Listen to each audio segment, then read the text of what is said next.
I can't really speak of for anybody else, but my purpose here is really to hold that frequency of light Hmm. and to keep expressing it here and to have that sense of curiosity and love and patience with everything. Like to let everything grow and expand in its own way, in its own time, and trusting that process.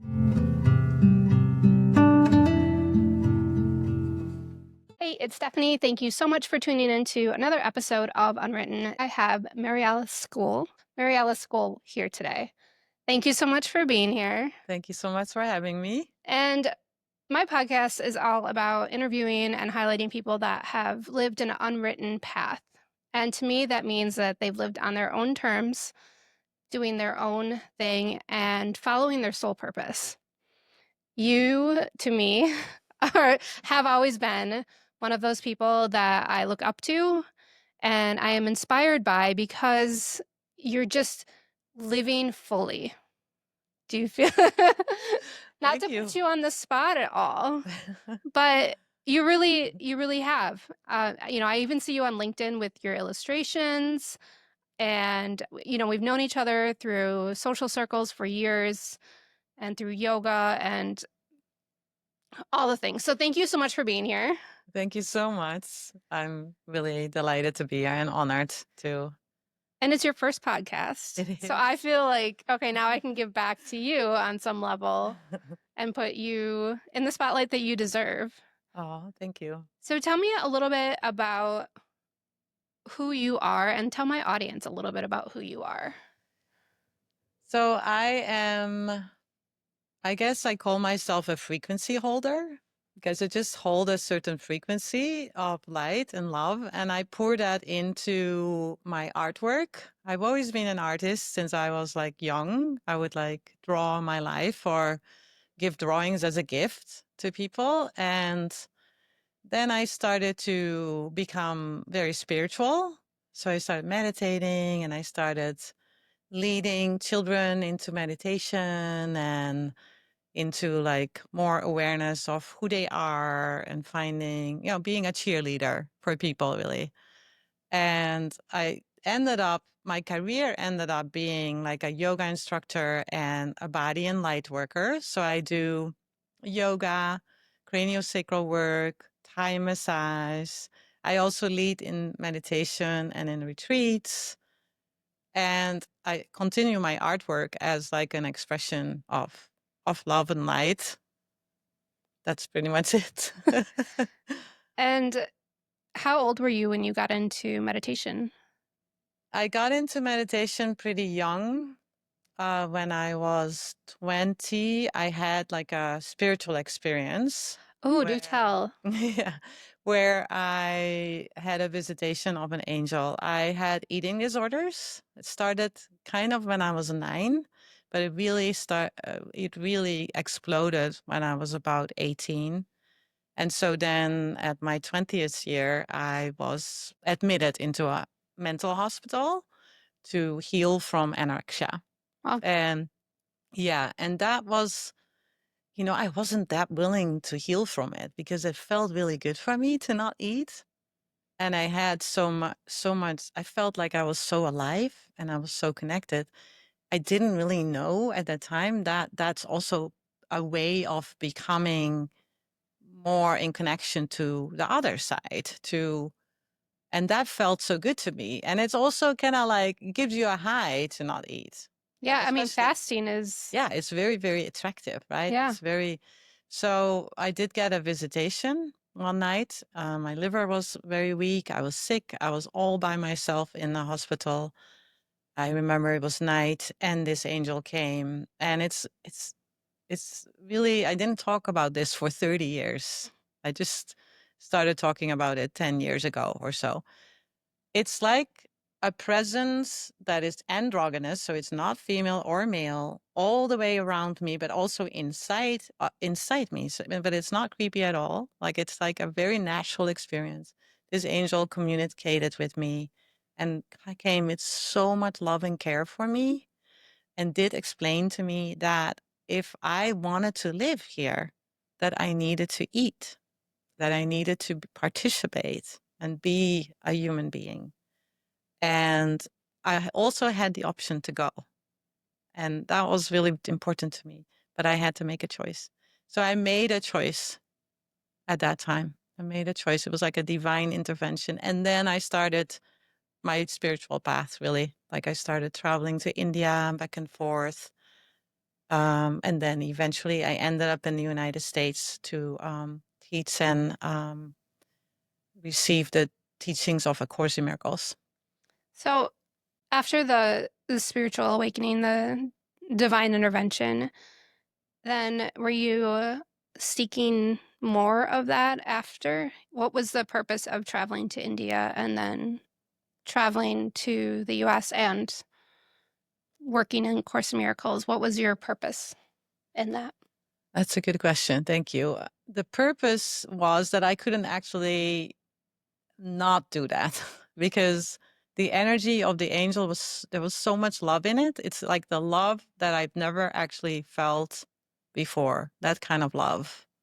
I being so loved by a being and knowing that my life was so important, I couldn't like live a mundane life anymore. I just had to, I had to give it all. I had to recreate that feeling of like how it is to be expansive, to be of service, to be in reality. Like this, that didn't feel like reality anymore after that.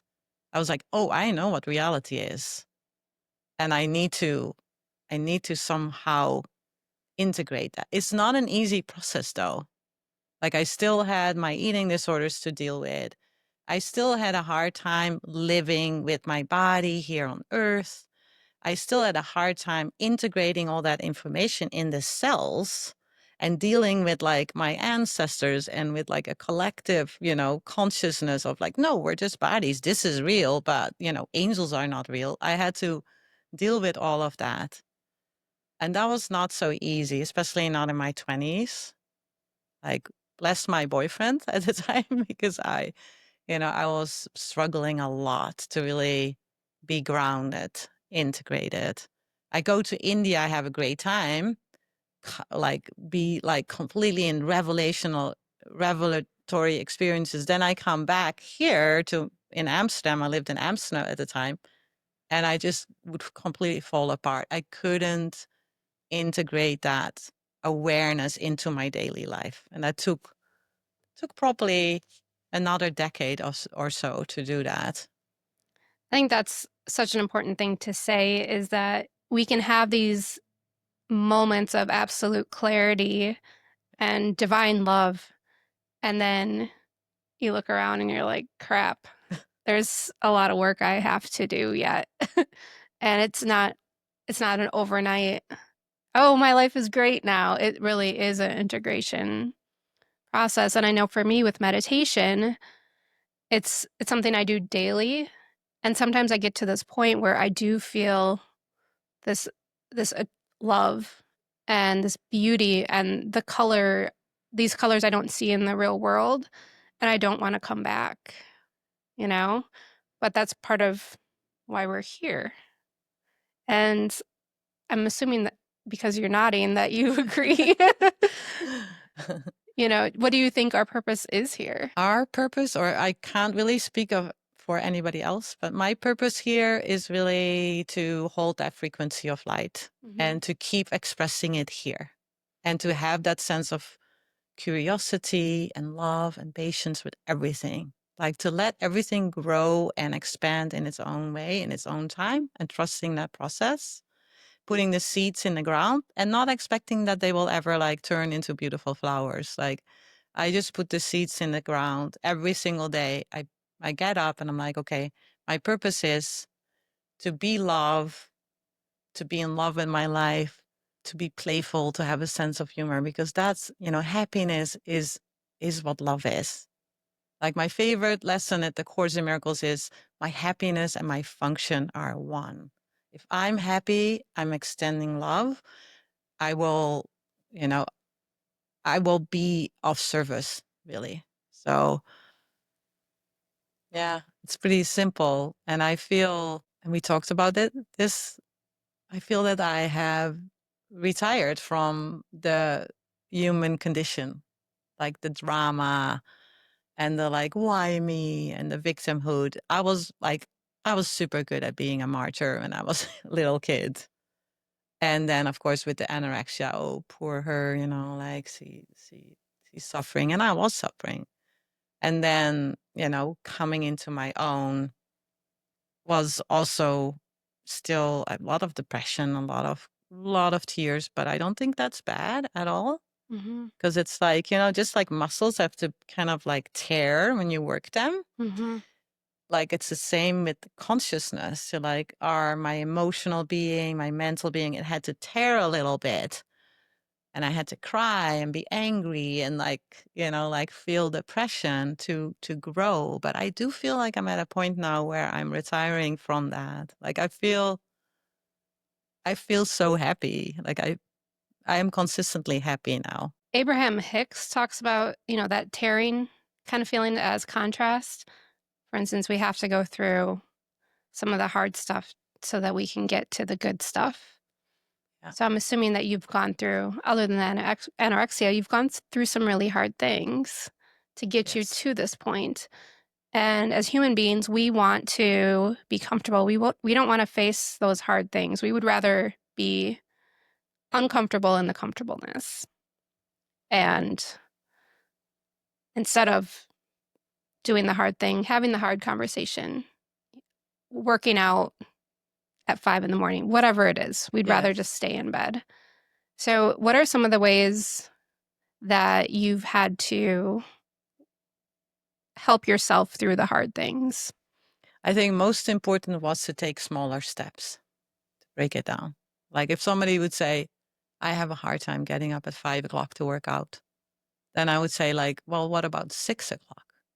What about getting up and just doing something in your apartment? Like doing a little, you have like an exercise ball, like I had to do that with myself. I'm really good at doing really hard, big stuff. Like I moved 4 times to a different country. Um, I moved 50 times in total. I had a whole sling of relationships, and I like that was not, it was hard, but I had to learn to make it smaller, like make the real shifts really happen in very, very small, tiny, ordinary ways. Every single day, everybody actually wants to grow because everybody's here to grow. Everybody does want to grow. I believe in an inherent, like goodness. And like, I believe that people want to collaborate. They are doing this together. But I do feel like we're so hard on ourselves. And that hardness like shows in like we're setting ourselves up. We like to set ourselves up to fail by putting our expectations too high. I did that, like it's called self-sabotaging, I think. I did that a lot because I didn't want to let go of that hardness. And then coming into that softness of like, there's always one micro step that I can take towards my goal. And if I can't do it, if I can't get up at 5 to work out, then I have to look like, what can I do? And feel because there's so much joy in expansion. There is no joy in contraction. It's it's it's it's necessary, like contraction, expansion, in and out. So I shouldn't say there's no joy in it because the contraction is part of the expansion. But it's always natural that when I come into contraction, I want to go out in expansion and I want to give. Everybody wants to love. Everybody wants to be in joy because that's our natural state. That's what the Course in Miracles says too. And the Course says there's only one curriculum. Like we only have one curriculum. We can go from a thought system of fear to a thought system of love. But the time we do it is up to us because we're that powerful. So we can resist it and we can stay in fear for as long as we'd like to. many, many, many lifetimes we can do this until we're like, oh yeah, there's only one curriculum. I love that. It's pretty simple. Yeah, I know when during COVID is when I picked up the Course in Miracles book from the cheese restaurant downtown. Yeah. And as COVID was coming out, then I would go in and talk to, there's a guy there. He wrote some books. Do you know? Deva Van. Probably, yeah. And I would talk to him about it. And because I didn't really have anybody in my life that I could talk about these feelings of joy and happiness, that it was a choice that we had to make. I wasn't taught that. I didn't see it in the life around me. And I felt that the deeper I got into choosing joy and happiness, the more my life was falling apart. So I was like, oh crap, am I doing this wrong? Because of course, that's my first instinct is like, oh, I'm doing it wrong. That's gotta, Yeah. why can't, if my inner world is starting to change into happiness and my outer world is falling apart, then I must be doing something wrong. And what I understood is that habits and boundaries and the relationships and connections that I had, they just weren't used to me being this new person. And this vibration, as my vibration was getting higher and higher, the piece of me that wanted to expand just became so much greater than the piece of me that wanted to stay small. And that the book and then journaling and meditation, that was all a huge part of my awakening journey of, okay, life is worth more than this, and I have to find my happiness. So since then, it's been, happiness comes and goes, and I know that as long as I can make mistakes and I can stay in situations, relationships too long, but as long as I can come back to this, oh, I deserve happiness. Mm. Oh, I am happiness. I am joy. Then I'm still expanding. That contraction, expansion. Yeah. And it's not pretty always. No. It's a very brave process. It's very brave.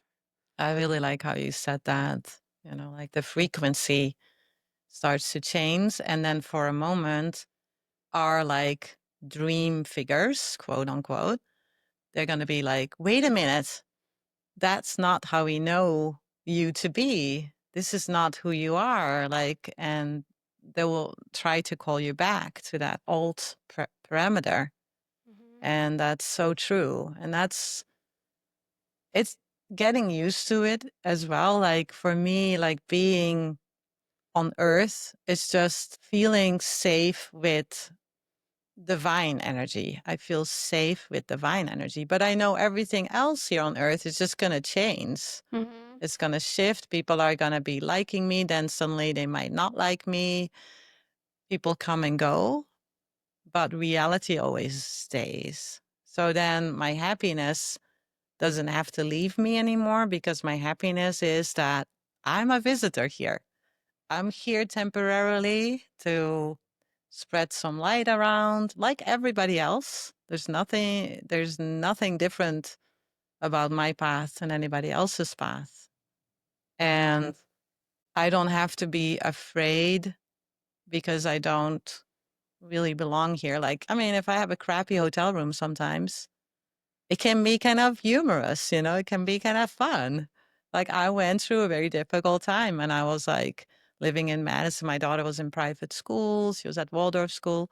We would be living in a one room together in, somebody's home, or we would live in a basement of somebody's home. And if I talk to my daughter about that now, she's like, Mom, that was actually great because I so appreciate, like what I have now.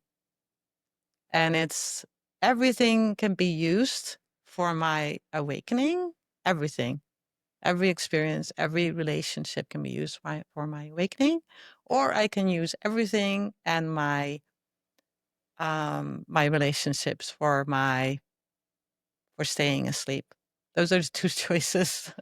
Yeah. And when we talk about staying asleep, I talk about shame in situations that I've put myself in or my kids in.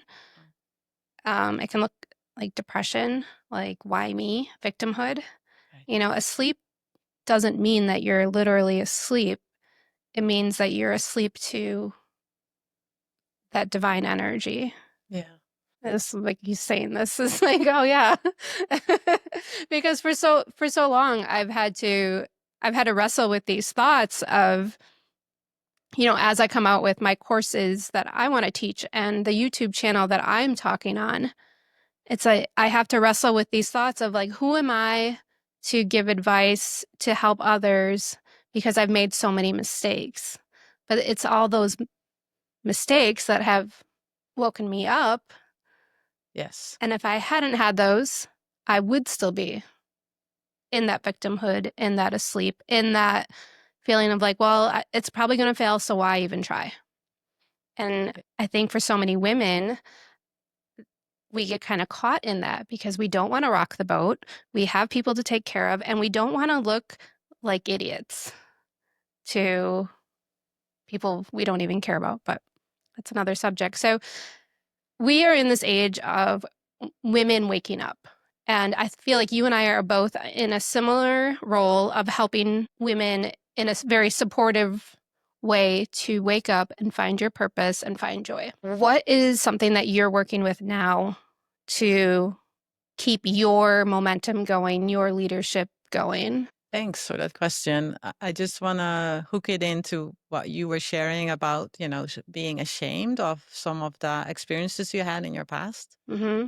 And I feel like my experiences of my past are now my greatest assets because my biggest joy is helping other people recover from that feeling of shame, that feeling of self blame, self hatred, self sabotaging, and especially women. So I guide women, like, I mean, on a very, personally, just in my own, they just call me and I call them back. Pretty simple. But you also do retreats. I do retreats. Yeah, I offer retreats. And I started to work now with a mental health provider, so I can work with people that, especially my audience or my clients, I would say, are the people that have very low self-esteem, that have been like oppressed in their own being for whatever reason, for the trauma that they had to deal with in this lifetime, or so I am starting a group now for people with, high anxiety, depression, and my like the body is really a big part of it, like the body as a really beautiful place for the soul to land in. That's like new for me.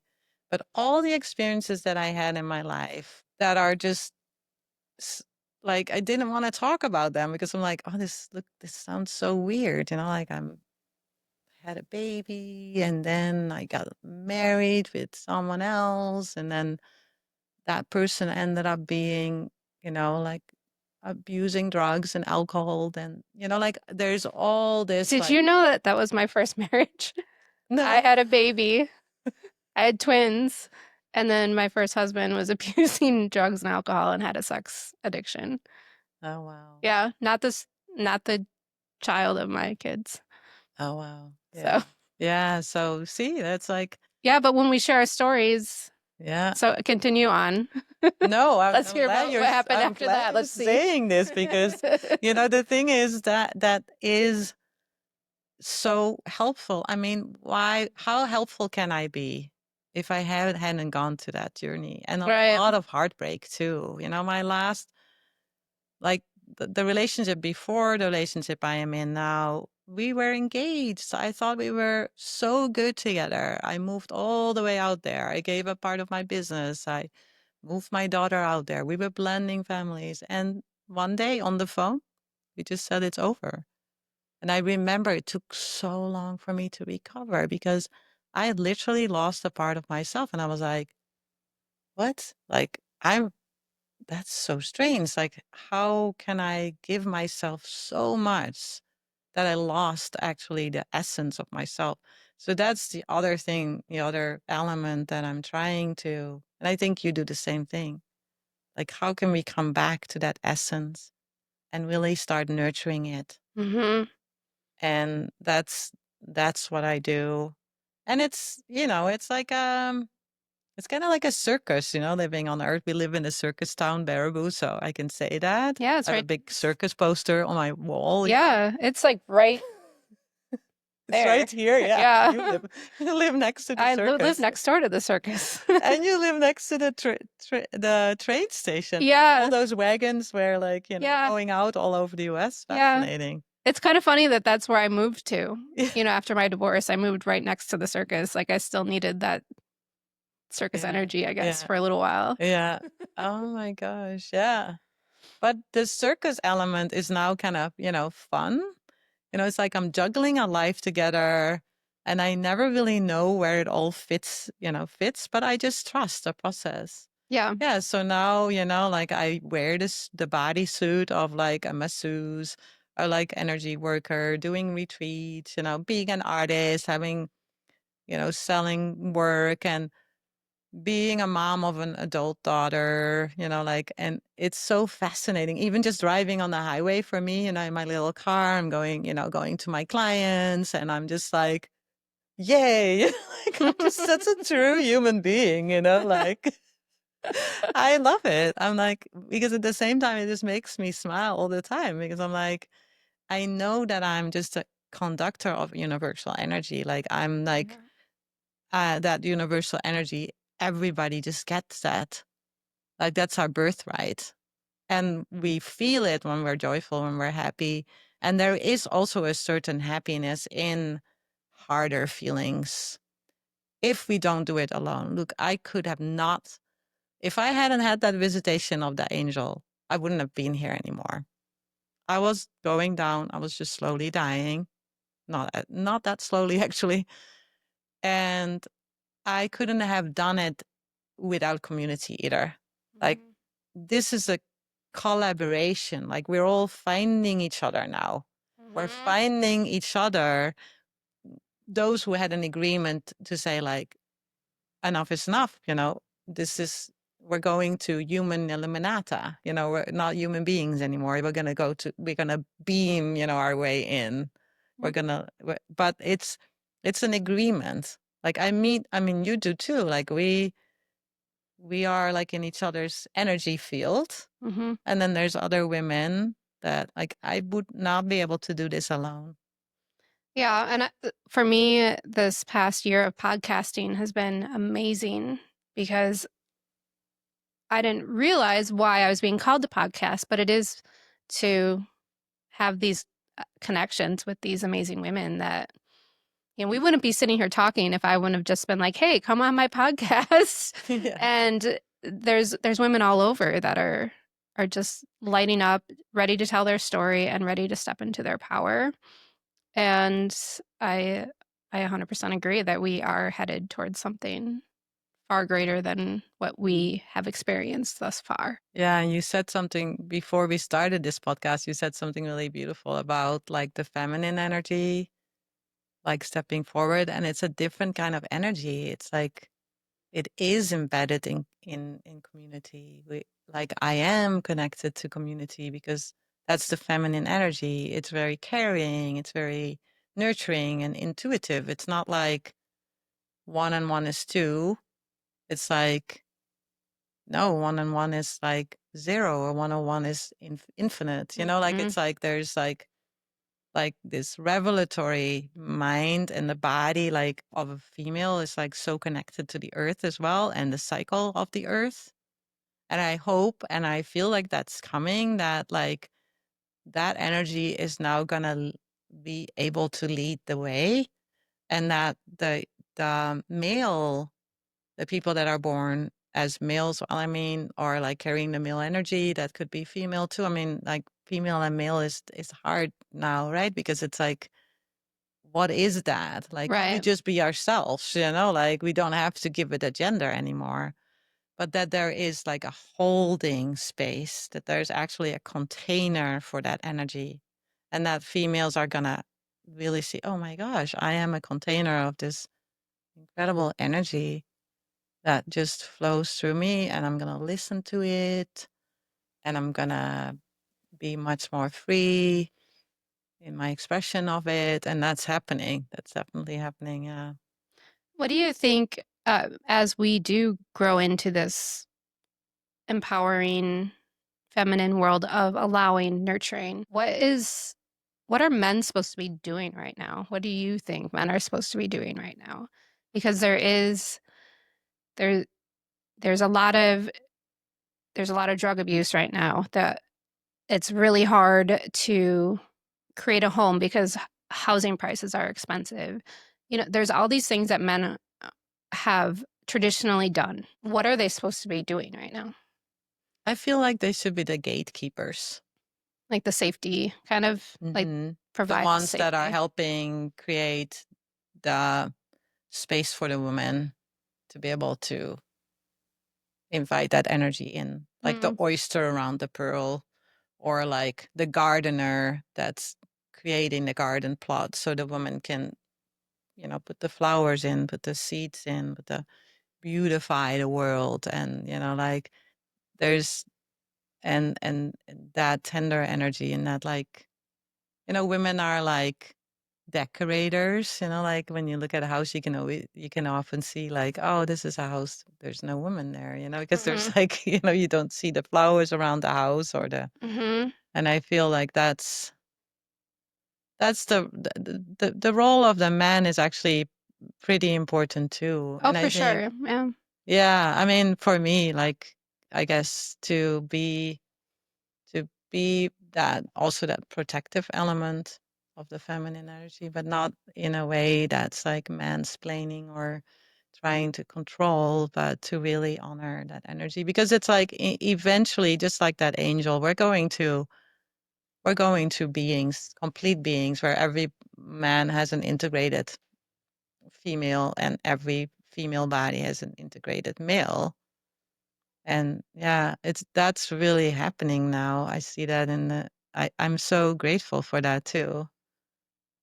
I think that when men and women can come together as their equal self or their whole selves, they show up with the not only the intention to grow with one another, but to grow themselves, Hmm. then that's when everything will kind of come together. Right now, I feel the energy of splitness. Splitness? That's probably not the right word, but that there is still with the government that there's still these women that want to do this thing, and then there's the guys that still want the old way. And I think that our children are going to be the ones that are going to be creating this new world, and that we're just doing the really, really hard work right now so that they can hopefully have a better or they have a better outcome than we will. Because this is hard work doing what we do. Yeah, it definitely is. It's hard work because we can't really see the results straight away. Right. But on the other hand, like, it also is so rewarding because I can feel happy no matter what. Like, I learned to say to myself, and that's really something about, like the 12-step program, like part of, Al-Anon, like I'm in part of that program. And it and it's like I can be happy and free whether the alcoholic is still drinking or not. And Mhm. I just apply that to everything. I can be happy and free whether my daughter has an eating disorder or not. I can be happy and free whether my political climate is not reflecting my values or not. Like, I Mhm. can keep, and it's a choice, like, to make, like, there's a whole bunch of lessons in the Course in Miracles that are like that. They're in the first, they're like kind of the earlier lessons, like, my holiness blesses the world. There's nothing my holiness cannot do. Mhm. Or I could see peace instead of this. And it's just, you mentioned Abram and Hester Hicks. Mhm. Like, that's that, bringing the frequency in of wholeness from myself. is gonna is the universe cannot do anything else than just give that reflection back to me. Yeah. What is the lesson? I mean, I think it's like the whole lesson, but with Course in Miracles, there's something about if it's fearful, it can't be true. Right? There's Yeah, like the only truth is happiness and love. So anything else isn't it's unreal. is unreal. Right. And if it feels that way, that means it's unreal. So get over it. Like go back Yeah, to the happiness. So there's so many little pieces of that that it's n- it's such an interesting path to follow, and it's so truthful. But again, it is not always easy, and the truth isn't easy. And I think that's another little lesson here is that following our paths, following the truth, there's true happiness in it. There's even in the hard times that I have, finding the moments to dance around my kitchen with my dog, or sing songs off key. It's those it's those pieces of me that I've found along this broken road that I would never change anything. right. That's beautiful. Yeah, it's so true that when we seek our truth, it finds us. Mm, yeah, that's so key. When we seek our truth, it finds us. You should write a book about that. I should. I That's a actually wrote great title. I wrote a book, and I it's not on Amazon now because I took it off because I want to rewrite it, but I went through a whole process of writing a book from August until probably February Oh of wow. writing my whole history and seeing all my patterns that I've not wanted to see. Oh wow. Writing a book is really good therapy, so I Yeah. highly recommend that. Where do you find your joy now? Like, I know you mentioned before the podcast that you are gardening. Yes. I love gardening. Is that something you've always loved, or is that a new piece to the It's a new puzzle? piece. My dad passed away. We had a very difficult relationship because he was bipolar.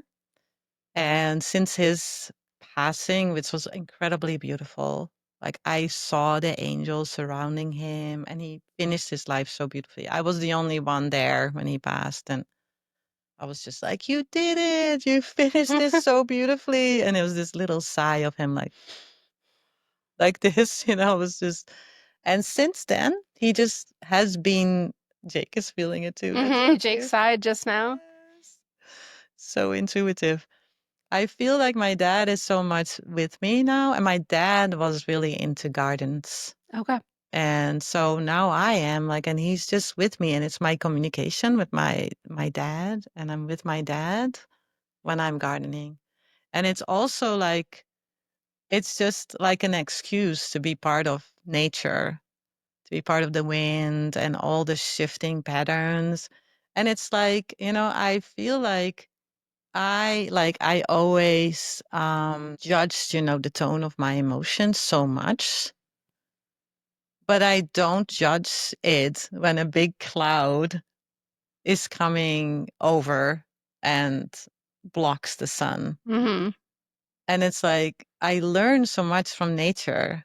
I don't, like I let the plants grow.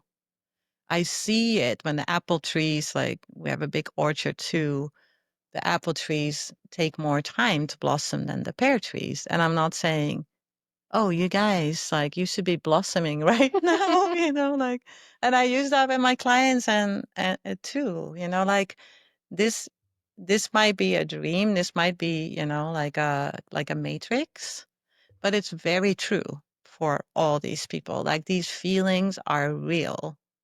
And I have to say, I just, I have so much respect for those who are willing to feel all these feelings and go through them. And there's no other way in life than to just go through it. Yeah, and I love what you were saying about gardening, and because right now it's raining out, and we're not judging the rain. No. So why do we judge our own, our own emotional weather pattern that we have. Yeah. Yeah, and there's still a lot of stigma around mental illness. So I grew up with a father who was mentally ill, and so and then I was mentally ill too, with my anorexia, and that was a really big journey for me. And I think mental illness is also like a weather pattern. It's like I'm being invited to see things like, what if I hadn't had anorexia? The angel wouldn't have visited me. Right. I wouldn't have had that like divine intervention. And I probably would have just tried to be a human being. I would have just tried so hard to be a human being and to fit in and to do all these things that humans do. And I didn't have to do that. My entire life was like based on human illuminata. Like it was just like, just let the love flow and you see what happens. And it always worked out. And I feel that from you right now. I'm like having a heart expansion moment because of your heart expansion moment as you're speaking. So that's probably why the cat came out to Yes, he's so cute. Oh my gosh. to see what we're doing. Oh, sweetie. And I love that. And I think that we can all have those moments of clarity if we're willing to take the pause. And I think for COVID, and a lot of the women that I interview, COVID was a huge pause for people Yeah. to stop the rat race. And a lot of divorces happened in COVID. I am a victim of one of them as well because I had to pause Mhm. and I had to stop filling these moments with something and feel what I was feeling and process what I was feeling. And there were, it was beautiful. Yeah. So if somebody would like to book Thai massage with you or follow along on your journey, what is the best way that they can? What's your most active social media I think I'm pretty thing? active on Instagram, and it's just Mariela School Yoga. Mariela with an E, not with an A. Mariela School, like going to school, yoga. And that is also my website, marielaschoolyoga.com. So those are the two ways to reach me. I mean, if you type it in, everything will just come up, like, That's how I yeah. learned more about you. I have my phone number out there too, like I'm pretty, yeah, I just believe that we're all here to help each other, and like, yeah, it's like I'm available. And I know you mentioned you were getting on YouTube as well, correct? What were you saying Yeah, about I'm YouTube? learning. It's a little bit of a process for me What are because you trying to accomplish on YouTube? I would like to offer my 40-week program. Like, so I have a book. It's called It Matters Slowly, and I'm rewriting it right now. And it means that there are 40 blog entries of my story, my personal experience of healing. And then it will give a tiny, like micro exercise, to have some shifts and a yoga practice and a meditation. And I want to put that on YouTube. So I'm in the process of it. Yeah, It's a little bit of a learning curve for me to do that. I know I Yeah. started actively doing YouTube um maybe December, January. So I think just consistency is the key for any of that.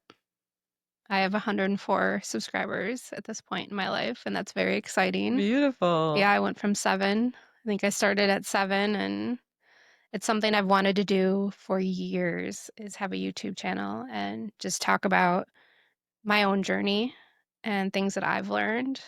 And it's really exciting to see people interested in it. So I encourage you to get get working on it and doing it. Thank you. Thank you. Is there anything that you would want to share with my audience? I think number one, it's never too late to have a good childhood. like honor your inner child. That's your connection to spirit. That's your connection to your deeper self. Like, and you're on the right path. Like, trust yourself.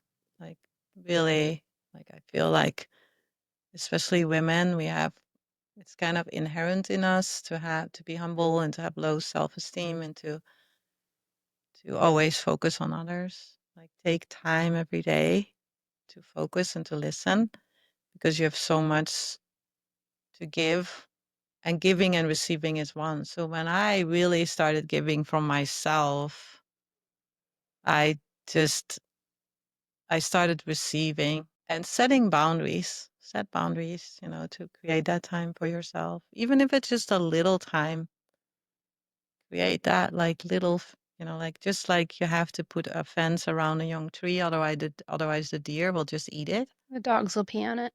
Yeah, you have to also do that. I mean, you don't have to. You don't have to do anything. But I feel like I had to I had to do that in my own life. Like just really create that sacred space for myself. You know, we were talking about a larger container of sisterhood, and it really does start though with our own creating our own container for our own inner child, our own soul to speak to us, and our own healing to begin. And I love the idea of we are a tree, a seedling, and we do have to protect that energy. And then once we get our roots intact, then we invite more, or more just comes because now we can offer shade, we can offer fruit to others and joy and recreation, but it all starts with nurturing our own seeds first. Yeah, that gave me the chills. I really feel that. Feel super wise being with you. Thank you. Thank you. All right. So thank you for being here. And audience, if you would like to follow along with Mariela's journey, I'm going to put her info in the show notes, and have a wonderful rest of your day. Thank you. Thank you.